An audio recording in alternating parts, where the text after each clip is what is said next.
Buksan natin sa Psalm 90. Psalm 90. Okay na yung light? Sige, sa mapagpalang umaga sa ating lahat. At Happy Lord's Day. Are you happy today?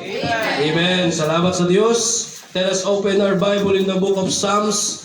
Psalm chapter 90. Psalm chapter 90 verse 10. Psalm 90 verse 10. Happy Lord's Day sa ating lahat. Psalm 90. Nakita na po, say amen. Amen. Okay, ako hindi pa. Psalm 90. Sige. Verse 10 hanggang verse 11. Okay, sige. Sabay-sabay po natin basahin loud and clear. Ready? Go.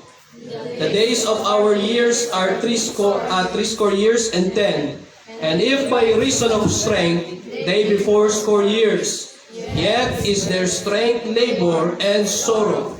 For it is soon cut off, and we fly away. Verse 11, who knoweth the power of thine anger, even according to thy fear, so is thy wrath.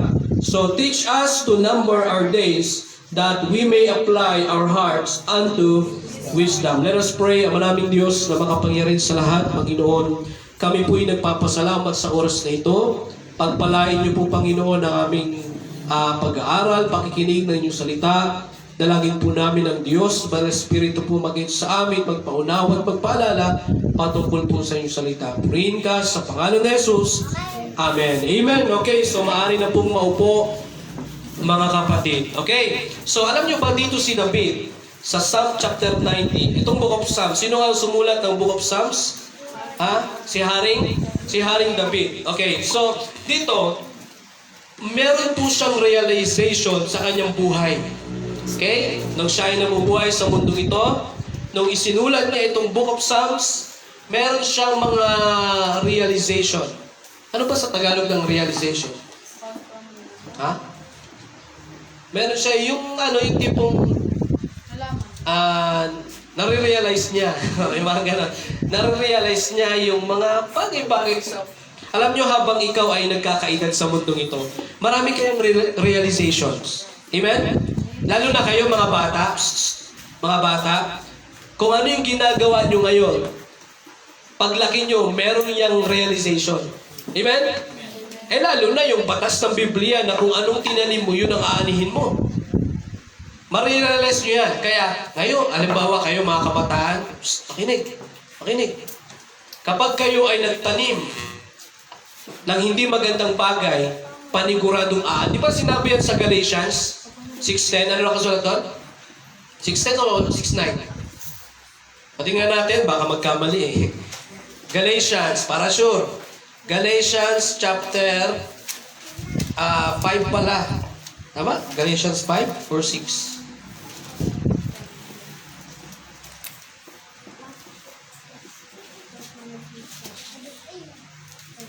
Yung yung aanihin. Galatians ba yun? Galatians ano? 8.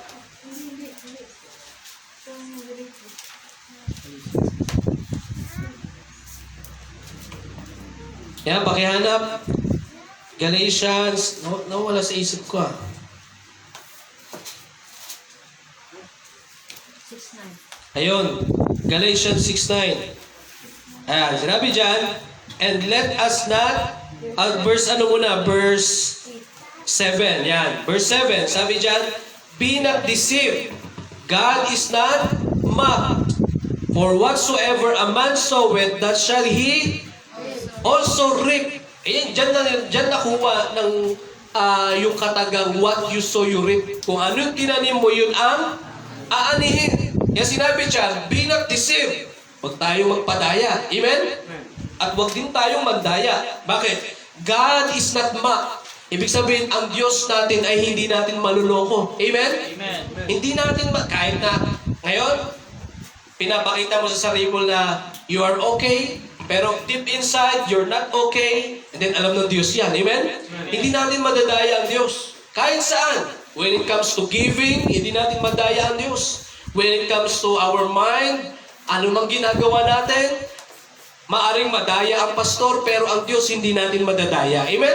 Kaya sinabi ng Biblia, for whatsoever a man soweth, that shall he also reap. Kung ano tinanim natin, aanin natin. Kaya si David, nagkaroon po siya ng realization sa kanyang buhay. Marami siyang na-realize. Ngayon, ganoon din sa atin.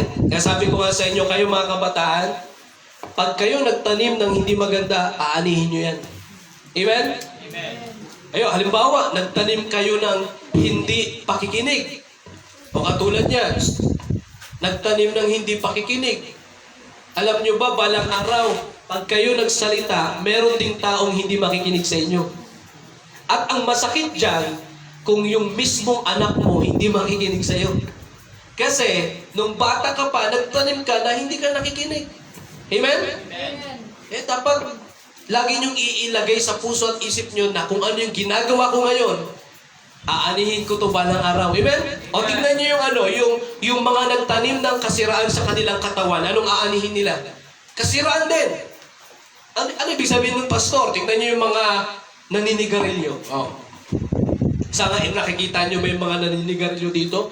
Maraming naninigarilyo dito ng malalakas. Tama? Yung tipong akala mo walang sakit, ngayon lang yan. Yung mga malalakas uminom ng alak, yung tipong akala mo walang sakit medyo fit yung katawan. Tapos ang lakas pa magtrabaho sa bukid, kayang-kaya pa, mukhang wala namang sakit, pero malakas uminom ng alak, malakas manigarilyo. Maring sinasabi nila na wala namang nangyayari sa kanila. Ngayon lang yan, amen? Pero ang totoo niyan, kalaunan, aanihin po nila yan. Amen? Amen. Marami na kaming nakitang ganyan na ngayon, painom-inom ng alak, parang wala lang. Pero ilang taon ang lumipas, nagkaroon ng kanser sa bituka. Nasira ang bituka hanggang sa sumusuka na ng dugo. Diba? Nung kabataan niya, asan siya? Nag-enjoy. Sa bisyo. Pero nung nagkaedad siya, inani niya yung ginagawa niya. Amen? Amen. Totoo yan, mga kapatid, na kung ano yung tinanim natin sa ating katawan, aanihin talaga natin yan. Amen? Amen. Aanihin talaga. Kaya, ngayon pa lang, mga kabataan, ingatan nyo na yung katawan nyo. Kasi mahirap kapag balang araw, aanihin nyo yung mga naitanim nyo sa katawan nyo ngayon. Amen? So, ang tawag doon is realization. Amen? Kaya dapat maging advance yung isip nyo na kailangan ingatan ko yung katawan ko kasi pag nagkaedad ako ng ganito, nako, maring aanihin ko. Kasi marami na tayong mga testimonies na naririnig. Amen? Ganun din po si David. Alam nyo, meron siyang realization sa kanyang buhay. Yung kanyang na-realize na maiksi lang pala ang buhay. Amen? Balik na tayo doon, Psalm 90. Tignan natin sa Psalm chapter 90. Meron siyang na-realize sa kanyang buhay Ayan, Psalm 90 verse 10. Sinabi niya, the days of our years are 80 years and 10. So alam niyo ba mga kapatid na yan na lang po ang lifespan ng tao. Dati, ang tao umaabot ng meron nga sa Biblia, sa Old Testament, si Methuselah.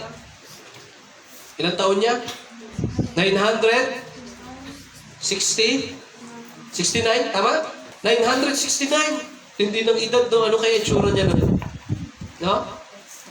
Pero dati kasi yung mga tao dati, kahit na matatanda na sila, malalakas pa rin sila. Kasi dati, tignan nyo naman yung mga pagkain dati. Ano yung mga pagkain dati? Talagang mga natural foods, mga walang halong mga preservatives. Tama? Ngayon, halos lahat ng nabibili natin, baka may halo ng preservatives, mga nagpapaiksi ng buhay kaya yan. Amen? Amen. Yung mga simpleng luto ng mga may mga halong preservatives, kala natin parang wala lang, pero base sa pag-aaral, isa po yan sa nagpapadagdag kung bakit umiiksi ang buhay ng tao. Dahil sa mga nahalo sa pagkain natin ng mga preservatives or ano pa man yan. At pangalawang nagpapaiksi ng buhay ng tao ay yung technology. Yung technology. Tayo, may mga cellphone tayo, di ba? Gumagamit tayo ng cellphone. Akala nyo ba parang wala lang yan? Hindi. Yan, malakas po ang radiation ng cellphone. Okay, the more na gumagamit tayo, nakakapagdagdag po yan ng pagpapaiksi sa ating buhay. Parang wala lang, hindi natin napapansin, pero nagpapatagdag po yan. Amen? Kahit ano, kaya nga tignan nyo, the more na pa-modern ng pa-modern ang panahon ngayon, ganun din naman paiksi ng paiksi ang buhay ng tao. Pero that time, nung panahon nila, si Abraham, Moses, yan, sa Old Testament times, ang hahaba ng edad nila. 500, 600, 700, umabot pa ng 900. Pero nung time na ni David, up to now, ano na lang ang lifespan ng tao? Tingnan nyo saan sabi dyan? The days of our years are 70. Ilan to? Ha? 1 score is equivalent to 20 years. So kung 3 score to, ilan? 60 years and 10. So 70 na lang po ang karamihan base sa pag-aaral. Ang lifespan ng tao ngayon is 70 years old. Amen? Amen. Amen ba? Amen. Kaya, pag nakabasa kayo sa Bible ang 1 score is equivalent to 20 years. Kaya kung 3 score, 60 yun. Diba? Ako, ang edad ko is 1 score and 8 years. O, ilang taon ako? 1 score and 8. Ibig sabihin, 28. Okay, so dito, ang lifespan dito mga kapatid, 3 score and 10. So 70. Sabi nila, pag lumagpas ka daw ng 70, biyaya na yan. Amen? Amen. Biyaya na yan. Kaya yung ating buhay mga kapatid, maiksi na lang yan ha. Yung mga edad natin ngayon, since ang lifespan natin is 70, tignan nyo yung edad nyo ngayon. Kung lifespan natin is 70, ilang taon ka na lang sa mundong ito? O, yun ang tanong doon. Ako, 28 years old na ako. Ilang taon na lang ako sa mundong ito? Hinga, bilangin nyo. Kung ako ay ang lifespan is 70, ilan na lang? 42 years na lang ako. So sa 42 years na yan, ano pang gagawin ko? Magpa-backslide ako? No! Dapat kong ibigay ang buhay ko sa Panginoon. Amen? Amen. Yan po ang kahit sa mga magulang natin dito na mga may edad na. Yun ang katotohanan. Kung ang lifespan natin is 70, ilang taon ka na lang. So, magkakaroon po yun ng realization sa iyong isip na maiksi na lang pala ang panahon ko, maganda na maglingkod ako ng matapat sa Diyos. Amen? Amen? Amen. Maiksi, life is short, sabi ng Biblia. Maiksi ang buhay natin. Parang kailan nga lang, di ba? Maiksi lang ang buhay natin. Pastor, gano'ng kaiksi ang buhay natin? Parang ano lang yun punta ka sa sementeryo. Pag pumunta ka sa mga lapida, alam mo yung lapida? Di ba, mga nicho, tas lapida o dyan, di ba may sementeryo dyan? Tignan nyo yung mga lapida. Makikita nyo doon kung gaano kaiksi ang buhay. Di ba may taon kung kailan namatay. Tapos may dash. Tapos kailan sila pinanganak. Tapos may dash, kailan namatay. Ano yung maiksi doon, Pastor? Yung dash doon. Yung dash na maliit, tama? Ganun lang kaiksi ang buhay ng tao. Amen? Amen. Lalo na ngayon. Ang lifespan is 70 at pag lumagpas ka ng 70, pasalamatan mo dyan ng Diyos. Amen? Amen. Sabihin, biyaya pa ng Diyos yan. Okay? So, maiksi lang ang buhay. Sabi nga ng Biblia sa Isaiah, tingnan natin sa Isaiah chapter 40. Isaiah chapter 40. Nandiyan pa ba kayo? Amen. Isaiah chapter 40, verse 7. Yeah. Ano ba yan? Psalms, Proverbs, Ecclesiastes, Song of Solomon, Isaiah. Yan, Isaiah. Minsan nga, kantahin din natin yung, books of the Bible, para makabisado nyo. Isaiah chapter 40 verse 7. Basahin natin. Ready? Go. The grass withereth, the flower fadeth, because the Spirit of the Lord bloweth upon it. Surely the people is grass. Sino ang tao? Ano yung tao sa hinalintulad? Sa grass. Ano sabi ng verse 7? The grass withereth. Ano ba yung withereth? Nalalanta. Yung mga damo, nalalanta. So katulad yan tayo ng damo. No? Yan dyan nakuha yung ano eh. Ang ano yan? Matagal mamatay. Ang masamang damo. Matagal mamatay. Sabi ng Biblia, hinalintulad po tayo sa damo. Tapos yung damo, nalalanta. Ngayon tingnan nyo sa verse 8. Tingnan nyo sa verse 8.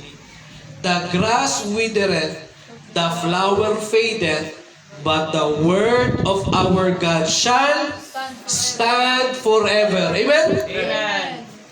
Ang mananatili lang dito mga kapatid ay yung salita ng Diyos. Yung buhay natin, nilipas tayo eh. Amen? Amen. Nilipas tayo.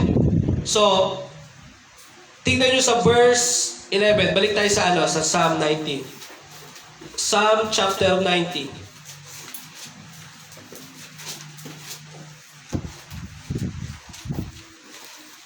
Psalm 90 verse 11. Sabi diyan, who knoweth the power of thine anger, even according to thy fear, so is thy wrath. Verse 12.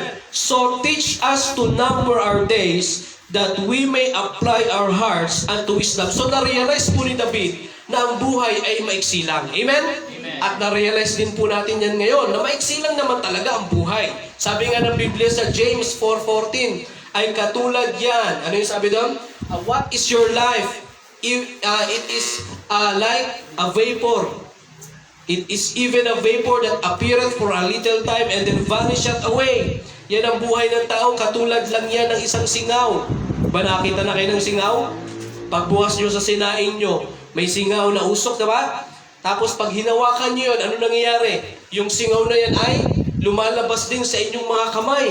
So ganyan po katulad ang buhay ng tao. Napakaiksi lang. Amen? Amen. Napakaiksi lang. So, ano ang ginawa dito ni David? Tingnan nyo sa verse 10. Verse 12. So, teach us. So, yan ang mensahe, mga kapatid.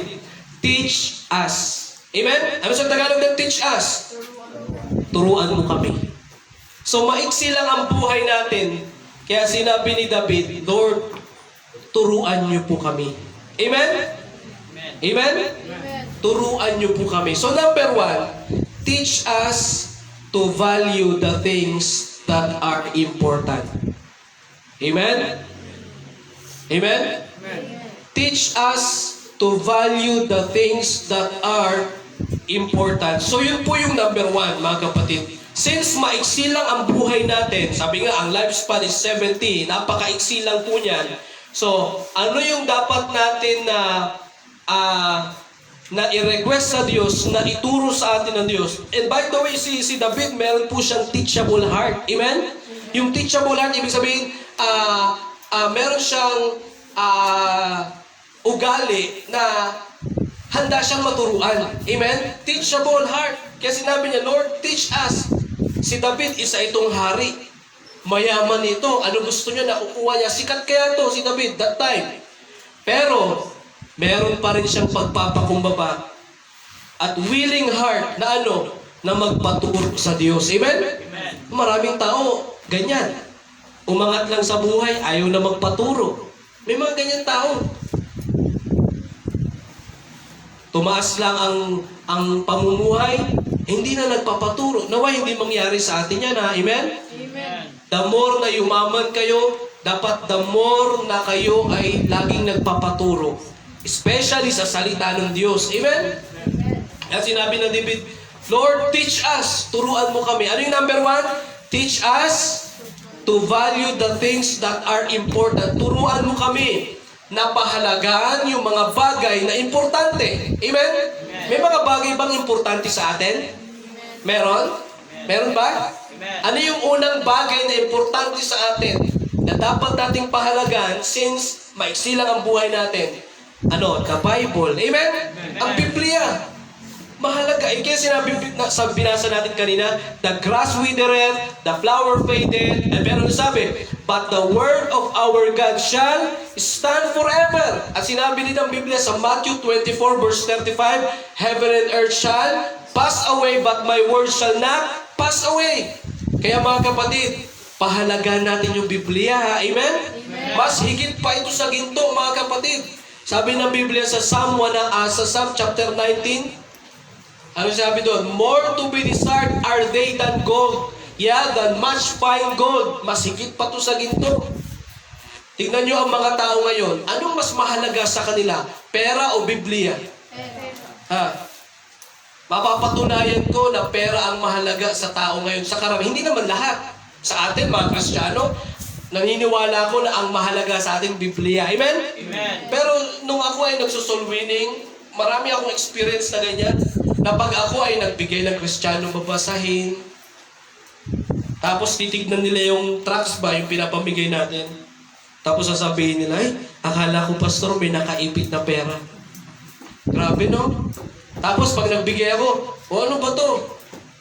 Pera ba to, pastor? May mga ganong tao. Sabi ko, ay, mas mahalaga pa po yan sa pera. Maraming ganyan.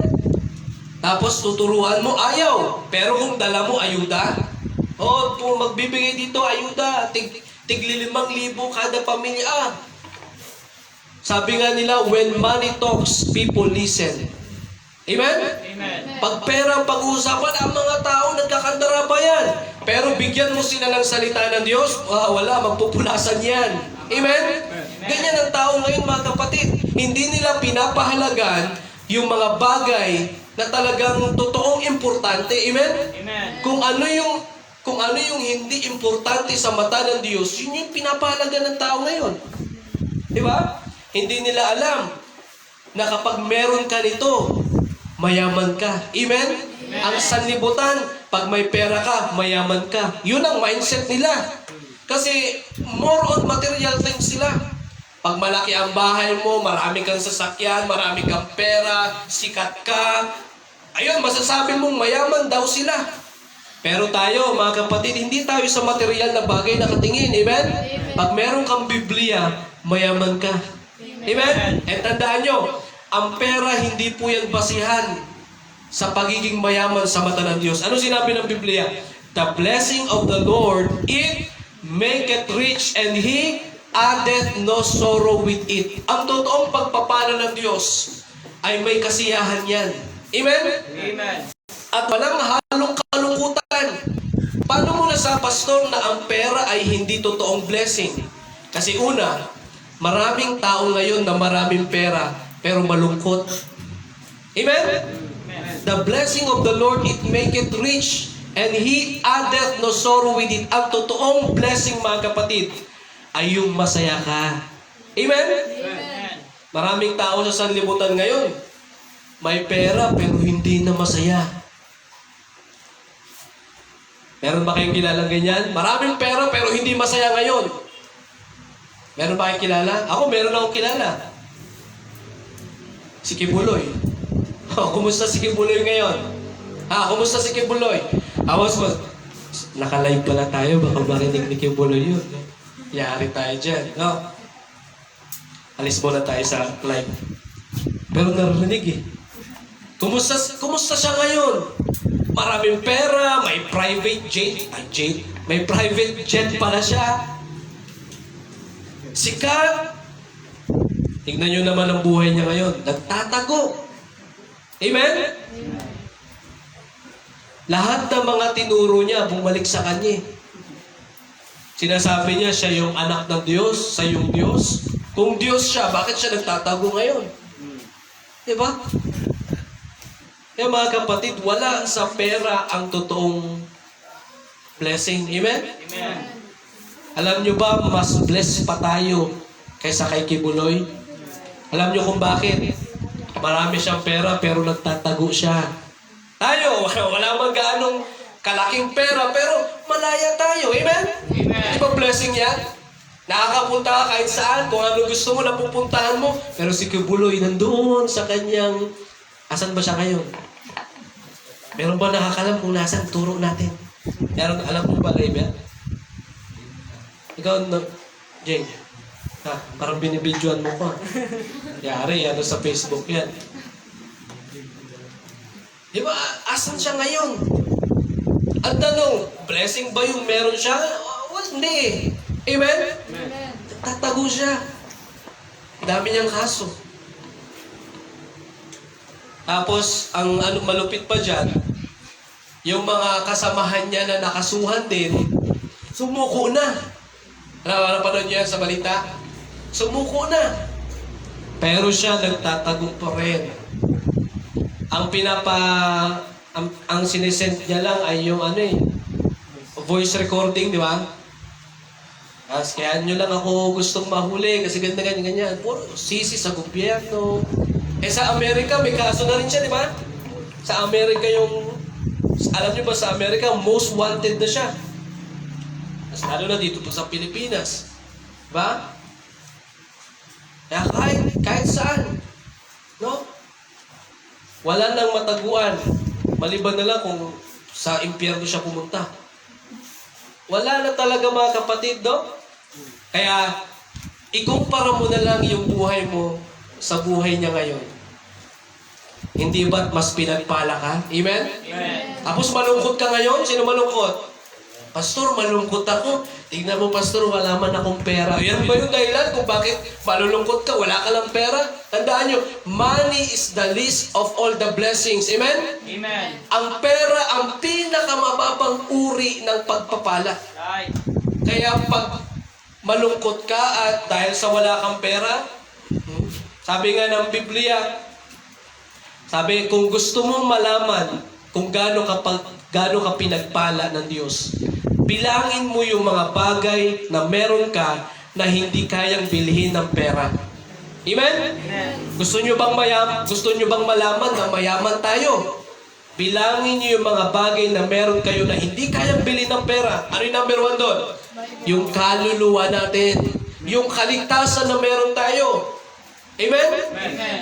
Sabi ng Biblia, kahit na pagsamasamahin man ang kayamanan ng sanlibutan ito, hindi kayang bilhin ang kaluluwa ni numan. For what shall it profit a man if he shall gain the whole world and lose his own soul? Kahit na sino ba ang pinakamayaman ngayon sa buong mundo? Ha? Kahit sino man ang pinakamayaman, marami man siyang pagmamayaring companies, sikat man siya, pinakamayaman, bilyonaryo man siya, pero tandaan nyo, yung pera na meron siya, hindi yan kayang ibili pantubos sa isang kaluluwa lamang ng tao. Amen? Amen. Ang makapagtubos lang sa ating kaluluwa ay yung dugo ng Panginoong Jesucristo. Amen? Amen. Priceless ito mga kapatid. Kaya yung kaligtasan na meron ka, hindi kayang bilhin ng pera yan. Amen? Amen.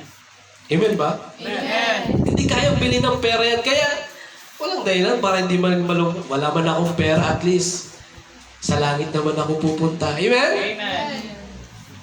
Sa langit, may mansion doon. Ano ba meron? May yung mansion doon. Alam niyo, tig-isa tayo ng mansion doon. Kaya tingnan niyo naman kung gaano kalaki yung langit, no? River, pag nandun na tayo, magkapit-bahay tayo, tig-isa tayo ng mansion, baka yung mansion natin, hindi natin malibot, no? Ano kayang laman ng mansion doon? Wala mang TV doon. No? Tapos yung lalakaran doon, ginto. Amen? Amen. Dito yung ginto, pinag-aawayan eh. Kahit kapiranggot lang na ginto, magpapatayan. Tapos, nasisira yung kalikasan natin kasi nagmimina sila sa mga bundok, tapos babagsak yung bundok. Amen? Amen. Kaya nung di ba, yung lumindol sa Taiwan, nasira yung bundok nila. Bakit? Kasi nagmimina sila. Yung mga nalibing, ng buhay. Dito yung ginto, pinag-aawayan eh. Yung pera, pinag-aawayan, ginto. Pag manood kayo sa balita, merong mga, kahit magkakapatid, nagpapatayan. Yung napanood nyo sa balita, nung mga nakaraang buwan, may magkapatid, hatian sa lupa, kasi namatay na yung mga mahal nila sa buhay. Etong isang kapatid, Ayaw pumayag na ganito kaliit yung sa kanya. Yung isang kapatid, ayaw. Ano na ginawa? Pinatay yung kapatid. Sipin nyo yan, no? Tapos, blessing daw. Amen? Kaya wala sa material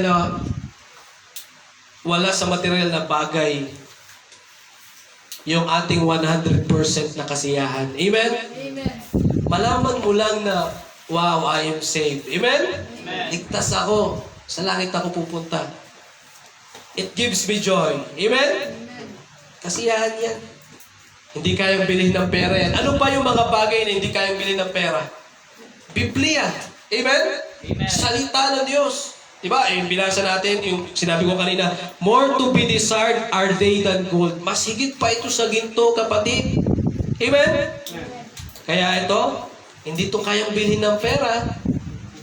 Yung knowledge na meron ka galing sa salita ng Diyos, hindi kayang bilhin ng pera. Kaya tignan mo na lang kung gaano ka kayaman. At pangatlo, ano pa yung hindi kayang bilhin ng pera? Yung totoong kasiyahan. Amen? Amen. Hindi mo mapeke ang kasiyahan. Amen? Amen ba? Amen. Ang totoong kasiyahan, hindi po napepeke yan. Kaya mga kapatid, ang kasiyahan, hindi nakakapagbigay ang pera ng totoong kasiyahan. Amen? Pero ang totoo niyan, ang pera, nakakapagbigay din naman ng kasiyahan yan. Pag may pera ka nga, masaya ka eh, tama? Pero yung kasiyahan na binibigay ng pera, hindi man yan 100%. Maliit lang na kasiyahan yan. Ang pinakakasiyahan natin, mga kapatid, ay sa spiritual na bagay. Amen? Amen. Sa Diyos. Yung 100% na kasiyahan natin, kailangan sa Diyos. Huwag sa material na bagay. Kasi pag nawala yung mga bagay na yan, malulungkot tayo. Amen? Pero kung ang Diyos ang kasiyahan mo, kahit na mawala yan, masaya ka pa rin. Amen? Amen. Kaya mga kapatid, yung sinabi ni David, teach us. Ngayon magpaturo tayo sa Panginoon na ano? Pahalagaan yung mga bagay na importante. Yung salita ng Diyos, ha? Meron pa ba kayong Biblia? Ha?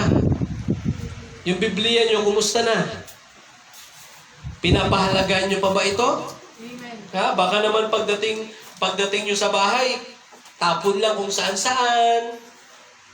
Kung may upuan kayo, hagis lang. Amen? Amen. Sabi ko lang sa inyo, pag kayo ay nasa bahay, maglaan kayo ng isang lugar na kung saan doon nyo ilalagay yung Biblia nyo. Yung malinis, maayos. Amen? At ang pinaka-the best dyan, binabasa araw-araw. Amen? Kasi pag hindi nyo binasa to, maalikabukan to.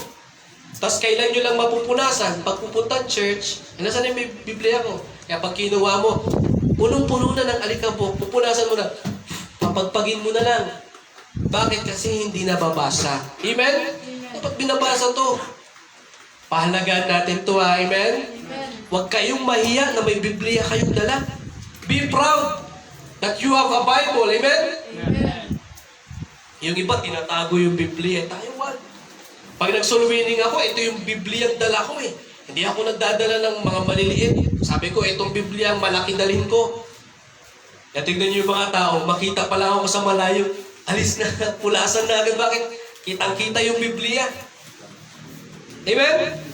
Hindi tayo mahihiya, may Biblia tayo. Amen? Yung mga nagdadala nga ng alak, hindi nahihiya eh. Tayo pa kaya? Yung mga nagdadala nga ng sigarilyo dyan, nakahubad, hindi nahihiya eh. Tayo pa kaya, amen? Yung mga bakla nga eh, hindi nahihiyang magsuot ng maiksi. Tama? Tayo pa kaya? Amen? Amen. At hindi tayo dapat mahiya. Walang dapat ikahiya. Kasi nasa katotohanan tayo. Amen? Amen. Ano pa? Yung Biblia, yung simbahan. Pahalagaan po natin ang simbahan. Amen? Bakit? Maiksi lang ang buhay natin. Kaya i-enjoy nyo. Enjoy natin yung magkakasama tayo. Amen? Kasi hindi habang buhay, magkakasama tayo. Yan ang tandaan nyo. Hindi habang buhay, kasama nyo ako. Hindi habang buhay, kasama ko rin kayo. Kasi darating talaga ang panahon na give up ang ating physical. Yun naman talaga ang katotohanan eh. Kaya habang nandito pa tayo, magkakasama tayo, enjoy natin. Amen? Enjoy natin. Masaya ba kayo na nakikita kayo tuwing Sunday? Amen. Baka naman, di pastor, hindi ako masaya dun, no? Sa isang kapatiran. No? Maging masaya ka na nakikita mo pa siya. Amen? Amen.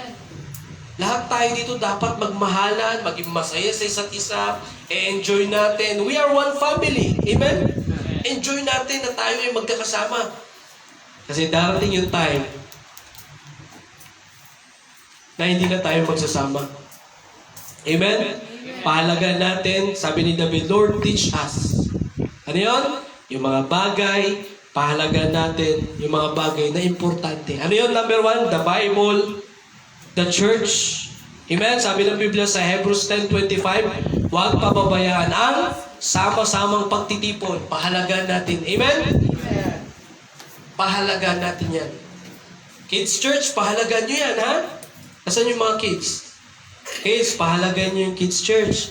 Kasi darating yung araw na hindi na kayo pwede sa Kids Church. Kasi lalaki na kayo eh. Tama?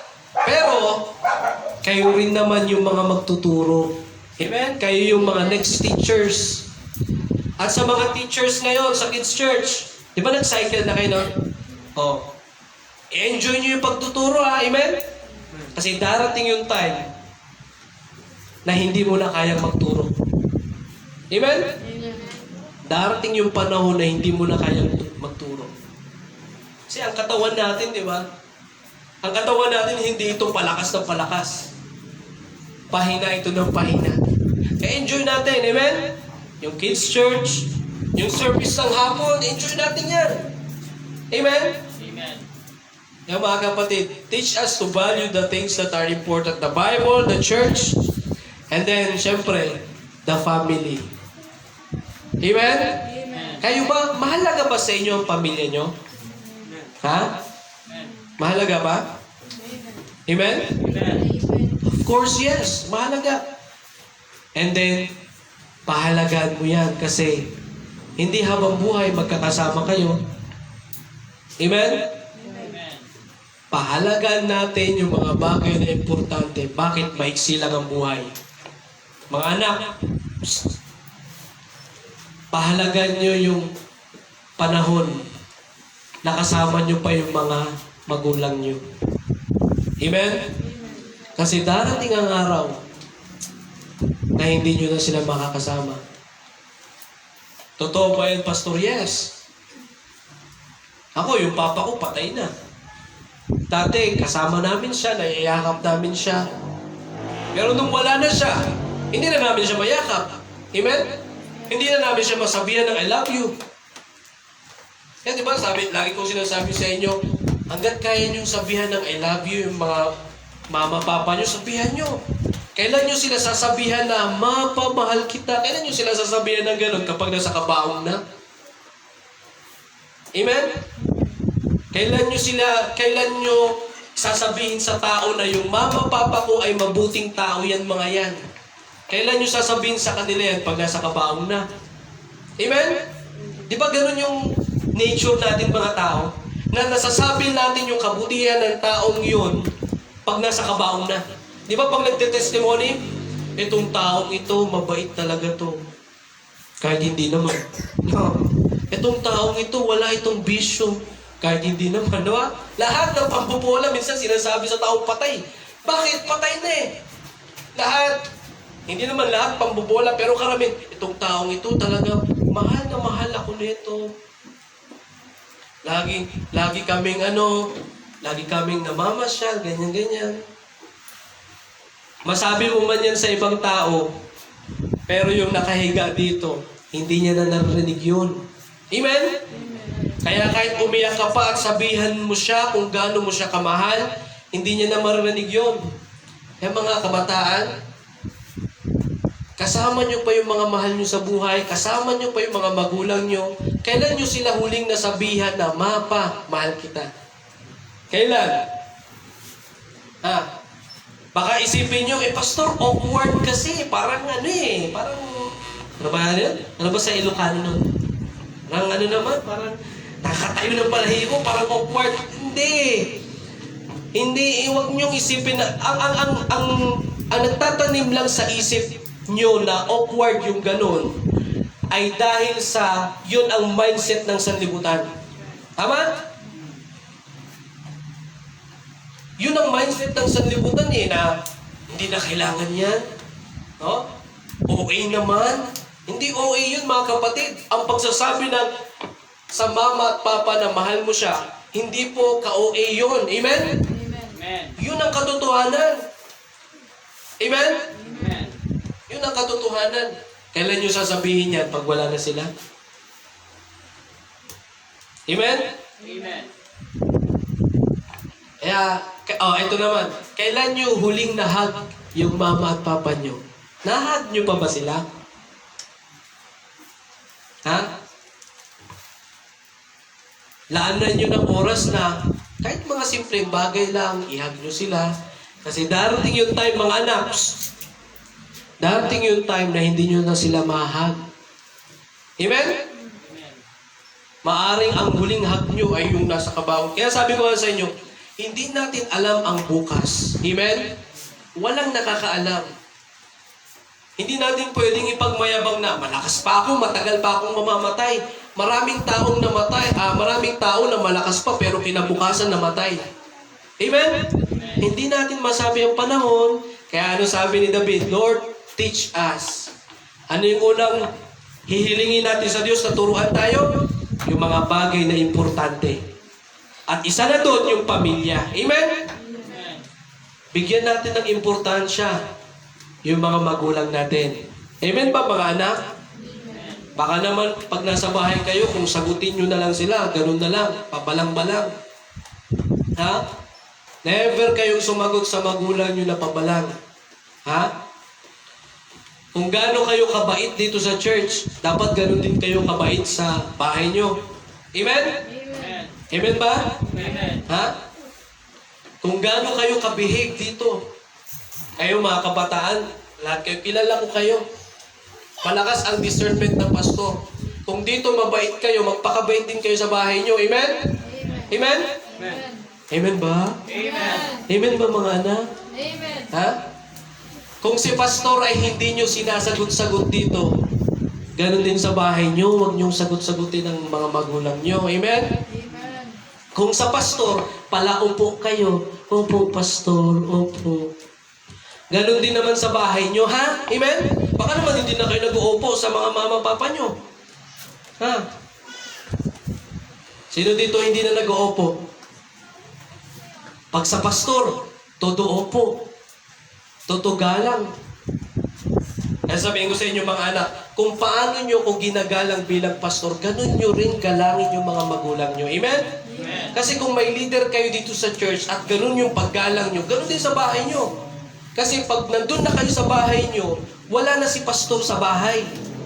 Ang nandun na sa bahay na leader nyo, yung mama papa nyo na. Amen? Amen. Si pastor, dito lang yan sa church. Ha, ganun na ha? Amen ba? Ulitin ko, kung paano nyo galangin si pastor dito sa church, ganun nyo rin galangin yung mga mahal nyo sa buhay. Ganun nyo rin galangin yung mama, papa nyo pag nasa bahay kayo. Amen? Amen. Pag sa bahay, palasagot. Pag dito, hindi. Hindi ko gusto yan bilang pastor. Amen? Amen. Amen ba? Amen. Mga kabataan? Amen. Amen ba, anak? Ha? Di ba? Okay ba yun, mga ano? Okay ba yan? Amen. Ha? Kailan nyo huling nahag yung mama, papa nyo? Ha? Kailan nyo sila huling nasabihan ng I love? Ulitin ko, hindi awkward ang magsabi ng I love you. Hindi awkward na mag-hug sa mga magulang. Pagpapakita kaya yan ng pag-ibig. Amen? Amen. Palabasin nyo yung pusa. Ikaw, Mingming, kailan ka huling nag-hug sa mga anak mo? Kaya mga kapatid ha, teach us to value the things that are important. Importante ba sa atin yung mga tatay natin? Ha? Importante? Pastor, yung yung background kasi ng papa ko, ganito siya pastor eh. Lasinggero kasi siya, marami siyang kahit na tatay mo pa rin yan. Amen? Amen. Kung wala siya, wala ka dito sa mundo. Yun ang katotohanan. Kahit nasabihin mo na yung background ng papa, mama mo ay hindi maganda, still, magulang mo pa rin sila. Amen? Amen. Kailangan mo pa rin o responsibilidad mo pa rin na iparamdam sa kanila yung pag-ibig kahit anong pinagdaanan nila sa buhay nila. Kahit anong background nila. And mga kapatid, never compare your parents to other parents. Amen? Mga anak, amen? Amen. Never kayong magkukumpara ng magulang sa ibang magulang. Bakit yung papa ko ganito? Tapos yung papa niya ganito. Sana ako na lang yung anak niya. May mga ganon. Sana ako na lang yung anak ni ganito. Kasi ganito yung No. Ulitin ko, mga anak, wag niyong ikukumpara ang inyong mga magulang sa ibang magulang. Amen ba mga anak? Amen. Kasi yung mga magulang na ibinigay ng Diyos sa inyo, yan ang the best na magulang para sa inyo. Amen? Amen. Ako, yung tatay ko, ang tatay ko kaya ay malakas din uminom, malakas din manigarilyo yun. Pero para sa akin, siya yung the best na tatay. Kasi siya yung binigay sa akin ng Diyos. Amen? Amen. Kahit anong background ng nanay at tatay nyo, yan ang the best parents para sa inyo. Kasi kung wala kayo, wala siya. Ay, kung wala siya, kung wala siya, wala kayo. Amen? Family. O, yung mga kapatid nyo, kung may mga kapatid kayo, huwag puro away. No. Mahalin nyo rin ang isa't isa, i-treasure nyo. Ganon din naman yung mga magulang. I-treasure nyo rin yung inyong mga anak. Kasi darating yung time, mawawala yan sa inyo. Lalo na yung ang anak nyo ay boys. Darating yung time, mag-aasawa yan, no? No. Magsisiasawa yung mga parako dito ng mga anak. Diba? Treasure natin, nakasama natin sila. Kasi darating yung panahon na pag mag-asawa na yan, hindi man manatili yan. Talaga yan, mag-iiba talaga ng lugar. Amen? Amen. Lalo na kung ang anak ay babae. Lalo na sa amin. Diba? Kaya mga kapatid, pahalagan natin. Why? Maiksi lang ang buhay. Amen? Amen? So, may isa pang puntos ito pero since 11 na, number 1 point lang tayo. Dun lang. Pahalagaan yung mga bagay na dapat pahalagaan. Tayo manalangin, Ama naming Diyos na makapangyarihan sa lahat. Salamat, Panginoon, sa mensahe na aming narinig. Salamat sa paalala at encouragement. Purihin ka sa pangalan ni Jesus. Amen. Tayong lahat ay tumayo, tayo manalangin. Pwede yung live.